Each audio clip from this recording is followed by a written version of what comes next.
अलमलखमतुल उज़्मा, अलमलखमतुल कुबरा, ये जंगें कहाँ होनी है? आसमान पर होनी है या इसी जमीन पर होनी है? और इन जंगों में कितने लोगों ने मरना है? जिसके बेटे 100 थे 99 मारे जाने हैं। ये हदीस के अल्फाज है, मैं अपने पास से नहीं कह रहा हूँ। और पता है किस तनाजुर में? जब आखिरी फतह मुसलमानों की होगी, बहुत सारी दुनिया माले गनीमत उनका होगा, लेकिन हदीस में अल्फाज हैं खुशी किसी को नहीं होगी। ये उधर ही नहीं होना, ये इधर भी होना है। ये 4 रोजा जंग हमने जीत लिया, अभी पता नहीं आगे टेस्ट मैच तो बाकी है। ये तो T20 था, उसमें पता चलेगा ना कितने पानी में। माइशत हमारी वैसे ही सिसकियां ले रही है, अवाम हमने वैसे निचोड़ ली है, कोई बिजली के बिल और क्या, और जो पैसा आता है उसे याशू में लगा देते हैं। नई लाइटें लगाओ, खूबसूरतियां करो, चादर से बढ़कर पांव फैलाओ, यही कुछ हो रहा है ना। मोदी को भी अल्लाह ताला ने आखिर किसी काम के लिए पैदा किया है। तो ये इस सफाई के अमल के नतीजे में वो कौम तैयार होगी जिसने अल्लाह ताला के दीन को गालिब करना है। जो फिक्र अल्लामा इकबाल ने पेश किया, जिसको मौलाना मौदूदी ने तसनीफ और तालीफ के जरिए आम किया, डॉक्टर इसरार अहमद ने जिसे कुरान मजीद के दुरूस के जरिए से आवाम तक फैलाया, या सैयद कुतुब ने कर दी अरब में किया, अगर मुस्लिम अकवाम इसे कबूल कर लेते, इस मार के बगैर सुरखरू हो जाते। नहीं कबूल किया,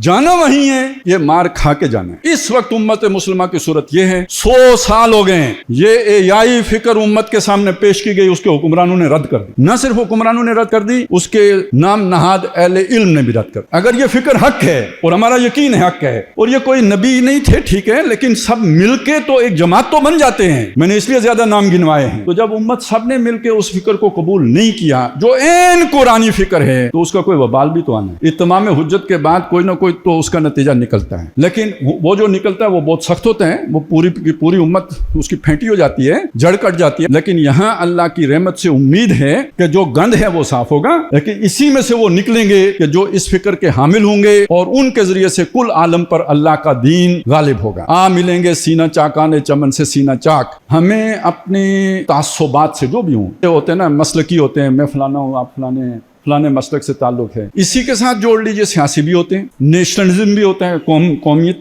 की भी बुनियाद। बल्कि सबसे बड़ी कौमियत तो ये होती है ना, मैं पाकिस्तानी, तू ईरानी, फलाना अरबी, अफगानी, ये भी सारी है। इन तासुबात से बुलंद होकर वो जो इस्लाम की असल फिक्र है उसका दाई बाद में बने, पहले उसे खुद ऑन करें, अपनी सोच के ऊपर उस फिक्र को मुसल्लम करें, तस्लीम करें कि यही बरहक है। और अगर आपके अंदर कुछ रुझानात दूसरे हैं तो उन्हें काटें, उनसे अपने आप को आजाद करें, वो रस्से खोलें, और उसके बाद उसके दाई बने, दूसरों तक भी उसे पहुंचाएं। इसमें मेरी भी निजात है, आपकी भी निजात है। अब बचेगा वो जो इस फिक्र के साथ खड़ा होगा। बाकी सबके मलिया मेट होने का टाइम आया है। इस दौर में सब मिट जाएंगे, हाँ, बाकी वो रह जाएगा जो कायम अपनी राह पे है और पक्का अपनी हट का है।